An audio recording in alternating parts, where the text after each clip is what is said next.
Police के अनुसार city hospital के संचालक doctor तंजीम आजमी की शिकायत पर गुलाम नजर शेख मोहम्मद के खिलाफ मामला दर्ज किया गया।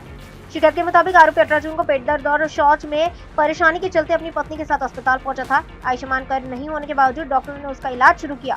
जांच, सीटी स्कैन और जरूरी उपचार के बाद उसकी हालत में सुधार होने पर उसे घर भेज दिया गया। इसके बाद आरोपी ने सोशल मीडिया पर एक वीडियो प्रसारित कर अस्पताल पर प्रधानमंत्री जन आरोग्य योजना के तहत 17 दिन भर्ती न होने के बावजूद 40,000 रुपए का बिल बनाने का आरोप लगाया। मामले की चर्चा होने के बाद डॉक्टर और आरोपी के बीच बातचीत हुई और दोनों के बीच गलतफहमी दूर होने का वीडियो भी सामने आया। लेकिन बाद में अस्पताल और डॉक्टर के खिलाफ दोबारा आरोप लगाते हुए वीडियो प्रसारित किए जाने की बात शिकायत में कही गई। डॉक्टरों के मुताबिक 21 अगस्त की रात सोशल मीडिया पर बदनाम करने वाला वीडियो मिलने के बाद उन्होंने आरोपी से संपर्क किया। देर रात आरोपी कुछ लोगों के साथ अस्पताल पहुंचा। डॉक्टर ने उपचार से जुड़ी पूरी जानकारी दी, जिसके बाद आरोपी ने आरोप गलत होने की बात स्वीकार करते हुए एक वीडियो बनाया।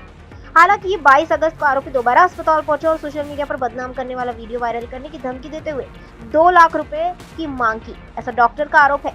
शिकायत के आधार पर नवीन कामठी पुलिस ने आरोपी को गिरफ्तार किया।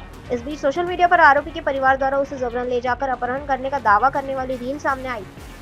पूरे मामले ने अब नया मोड़ ले लिया है। अदालत ने आरोपी को जमानत देते हुए पुलिस को प्रकरण की पूरी जांच करने के निर्देश दिए हैं।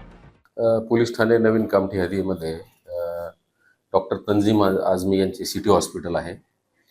त्यांच्या फिर्यादीवरून काल दिनांक 23 रोजी पोलीस स्टेशन नवीन कामठी येथे खंडणीचा आरोपी गुलाम नजर वय 27 वर्षे याच्या विरुद्ध खंडणीचा गुन्हा दाखल झाला आहे। आरोपी याने सोशल मीडियावर एक व्हिडिओ बनवून प्रसारित केला होता।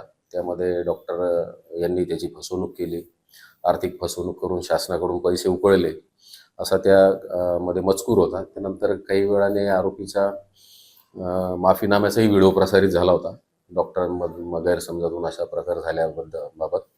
आणि त्यानंतर ते प्रकरण आपसामध्ये त्यांचा समेट झाला होता, परंतु त्यानंतर आरोपी त्यांना 2 लाख रुपयाची खंडणी मागत आहे अशी काल आमच्याकडे डॉक्टरांनी तक्रार केली आणि डॉक्टरांच्या तक्रारीवरून आणि त्यांच्याकडे प्राप्त असलेल्या साक्षी पुराव्यावरून आम्ही खंडणीचा आरोपीविरुद्ध गुन्हा दाखल केलेला आहे। आरोपीवर यापूर्वी 302 खुनाचा गुन्हा दाखल होता 2018 साली। त्यामध्ये त्याची मुक्तता झालेली आहे। पुढील तपास सुरू आहे आणि याबाबत आरोपीने असे सांगितले की पोलिसांनी एक आणखी व्हिडिओ व्हायरल झाला होता, पोलिसांनी त्याच्या तक्रारीची दखल घेतली नाही।